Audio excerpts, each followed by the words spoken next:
What's up, YouTube? And welcome to the next entry in my console collection series. Today's is going to be a little bit different than how I typically do these in that I'm not going to talk about console hardware to start off. This is all about the Sega Dreamcast today, and I'm really just going to be focusing on my import collection for the Sega Dreamcast.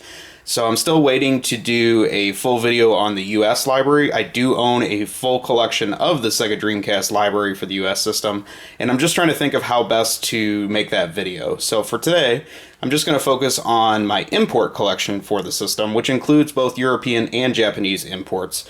And I don't know, we can talk about the hardware at a later time. So with that said, let's go ahead and get started. I don't have a huge collection for the Dreamcast of imports, but some of these games are some of my all-time favorites for the system, and I do think that if you limit yourself to the US library, you're missing out on some absolutely great games for the system. So let's go ahead and get started, and the first game I have is Border Down. This is a fantastic shooter, and it's by G.rev. This company has made several more shooters since then, but I believe this was the first game they released under that brand. And G.rev is actually made up of ex-Taito employees, so if you play this game, you will notice a very strong resemblance to Taito series of shooters such as Metal Black and the Darius series. Fantastic horizontal shooter, has some nice technical elements, and really looks sharp. This game came out pretty late in the Dreamcast life in that the US library had already closed down, which basically gave it no chance of coming out here. But well worth tracking down. This game comes in a standard and a limited edition. This is actually the standard edition, and for some reason I seem to see more copies of the limited edition than this, so I don't really know what the deal is with the production numbers, but great game regardless, and highly recommended game to pick up for the Dreamcast.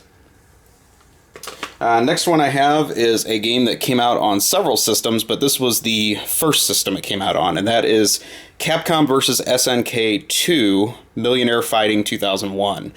This game looks absolutely beautiful on the Dreamcast, very, very nice graphics, and I think it's a much improved game over the first Capcom vs. SNK release. This one did not come out in the US, so we did miss out on that for the Dreamcast. However, it came out in the US on other systems. So if you do want to play this game more easily, you can pick up one of those. But if you really want the origin of it, I think the Dreamcast game is still well worth getting, and a beautiful game, like I said, for the Dreamcast.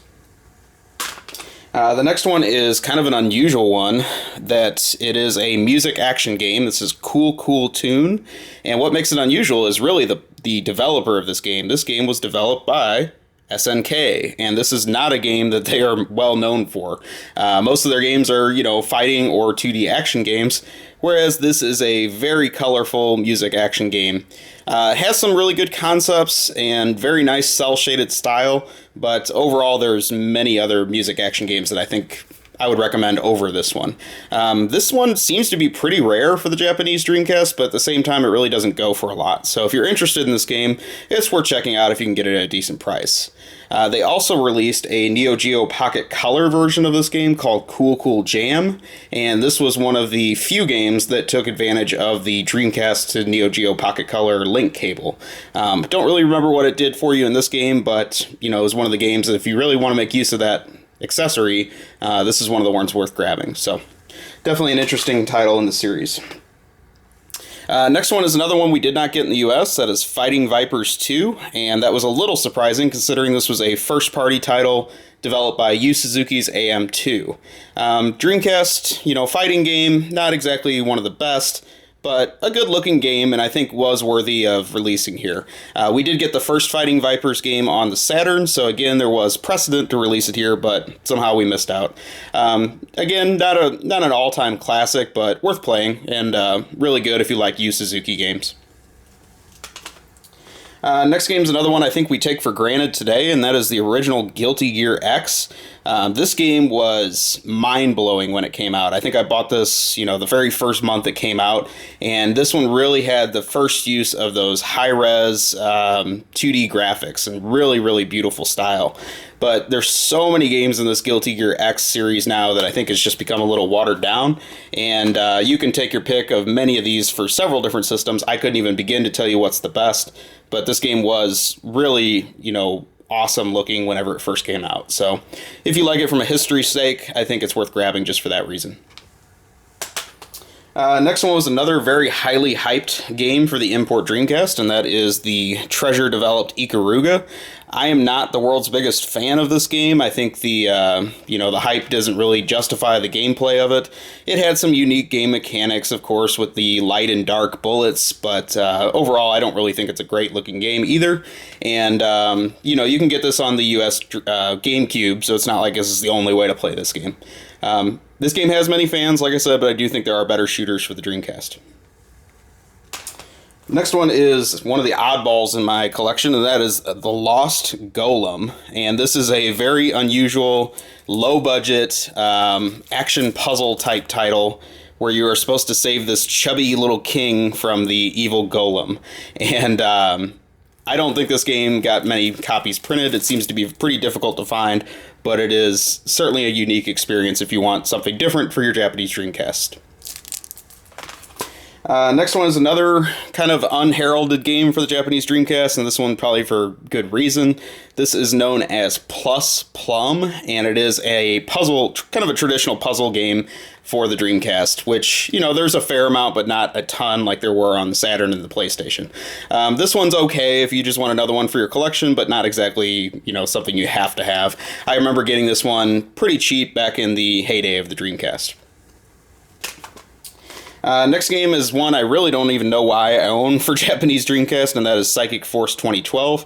This is, of course, a Taito game, one of the very few for the Dreamcast, but I have the US version of this, so there's really no reason to keep this. And if you're interested in this, let me know, because after making this video, I'll probably sell this off. So, good fighting game. Taito definitely took a different approach than most of the other ones on the market at the time, but, overall not a all-time stone classic for the system, and you can always get the US version, of course. Next is another one of the late-release shooters for the system. This is Cyveriar 2, and this game you can also play on other systems. It came out on, I believe, Japanese PS2 and maybe even Japanese Xbox after this game was released. It does have a pretty awesome cover there with that mech on the front, but gameplay is okay. This is one of the early bullet hell shooters, and to me it's a little over the top. I kind of prefer the more traditional shooters. So I don't think this is one of the more expensive ones on the Japanese Dreamcast, but definitely not one of the more common ones either. So just an interesting release there. This next game came out on a lot of different systems. However, it also started on the Japanese Dreamcast, and that is Puyo Pop Fever.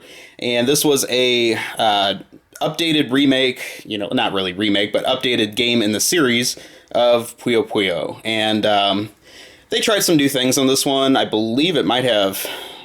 No, it's just a two-player game, but overall it's colorful. It's Puyo Puyo action like you like it, but, nothing really mind-boggling. And you can get that in US form, I believe, on the GameCube.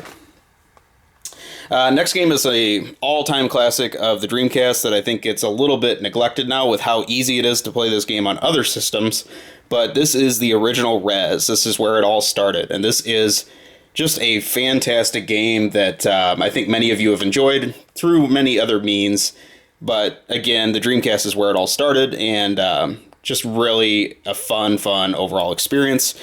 Short game, you can beat this in a couple hours, but you will enjoy every minute of it. So definitely can recommend that if you want to see where it all started. Another game I've put a ton of time into for the Japanese Dreamcast is Samba de Amigo Version 2000. This is kind of a remix pack of the one that we got in the US. Has a lot of new songs in it that are well worth picking up, especially if you've played through all the ones on the US one and you want something different to play with your maracas. Definitely worth grabbing, and has some new MIDI games and different modes, such as Love mode, in which you must match the maraca skills of your partner to find out how much in love you are with each other, or something like that. Pretty insane, and Sonic Team at their comic best, I would say. So highly recommend this game if you like Samba de Amigo and want some different stuff that you can try out. Next one is one that is very, very tough to play from a English language standpoint, this game has a ton of Japanese text in it, and that is Sega Gaga. And this game is exactly what it says on the cover. It is a Sega simulation in that you actually are the business controller of Sega trying to save it from the evil corporation Dogma, which basically represented Sony. This game is pretty much meta before meta was a thing, and this game is all about subliminal Sega in-jokes and nerd humor and fanboyisms, and I really wish I could play this in full English translation for the full enjoyment of it. However, just stumbling through with an online walkthrough, I had a lot of fun with this game. This game, I believe, is pretty huge if you actually try to beat it, and ultimately your goal is to save Sega from its dwindling market share. How true this game actually became. So, I don't know who greenlighted it, but it's interesting that they were willing to poke a lot of fun at each themselves throughout the process. So really a highly recommended game just from the sake of I highly doubt any other company would make something like that today. Next one is one that we also missed out in the US. It is Space Channel 5 Part 2. If you judge Space Channel 5 based on the first game that admittedly has tons of flaws, I would recommend you to give it another shot with this one. This game is a lot of fun, has that cameo from Michael Jackson in it, and just really the music and gameplay is much improved over the first game. It's really interesting. This game did come out in the US PS2 as part of a bundle pack, and also came out on the Xbox 360 as part of a Dreamcast collection, which just really seemed bizarre to have a tribute to a game we never even got in the US for that system. But anyways, really plays well on the Dreamcast. I haven't played any of the other versions, so if you like Space Channel 5 or actually just want to see if it can be better, it can, and this one's worth grabbing. Next one is another one of the many Capcom remakes that they offered for the Dreamcast. This is Super Puzzle Fighter 2X.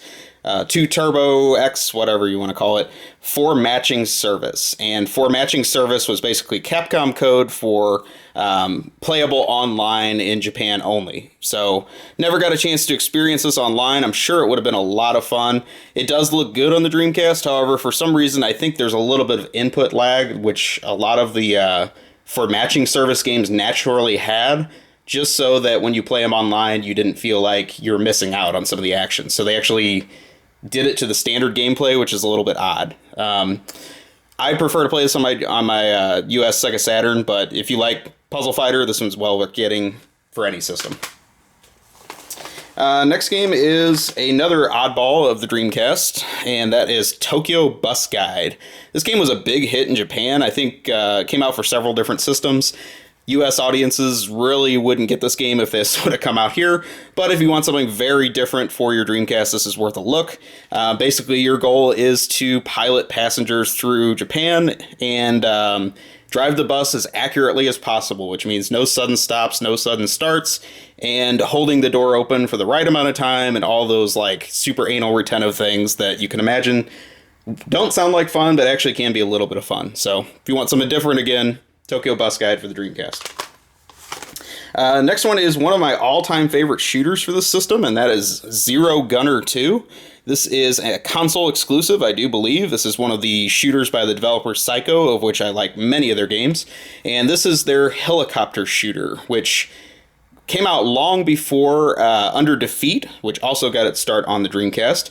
And I highly prefer this game. It's a lot of fun.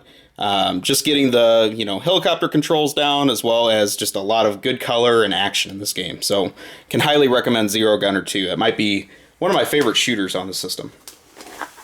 Next is my only European import for the Dreamcast, and that is Shenmue 2. Unfortunately, we never got this game in the US, which I think is a crime.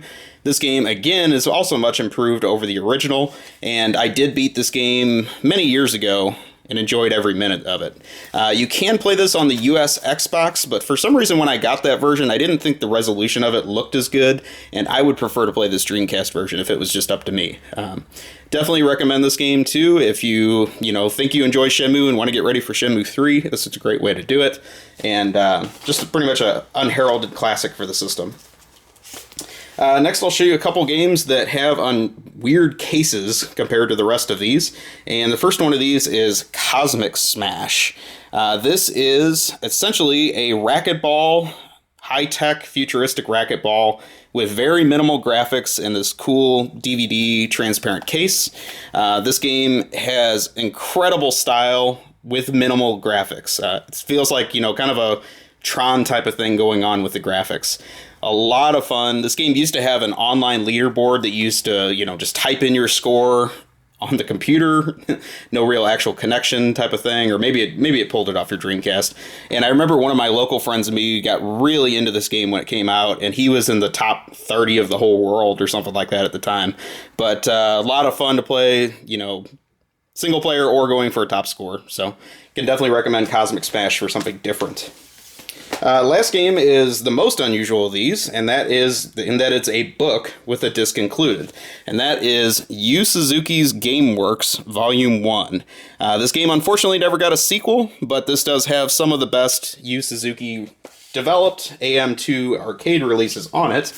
Let's see if I can show you the back there. And it has Hang On, Afterburner 2, Space Harrier, Power Drift, of which we really didn't see many ports of, and Outrun. And I would say that this is the best way to get these games, but actually the Sega Saturn, Sega Ages collection is even better, because Outrun, they lost the Ferrari license and changed the character car in this, so it's not truly 100% arcade authentic. That being said, the book itself is very beautiful, some of the pictures in it. Let's see if I can show you one of these.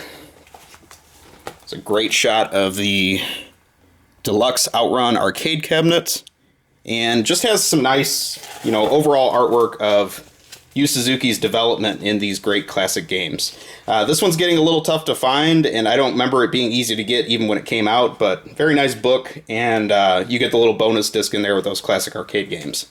So hopefully you enjoyed this view into my import collection for the Sega Dreamcast. Again, I have a full US set, so I'm trying to figure out how best to make a video of that. Maybe I'll just go over some of my highlights for the system. But I am a big Dreamcast fan, and I thought this video needed to be made.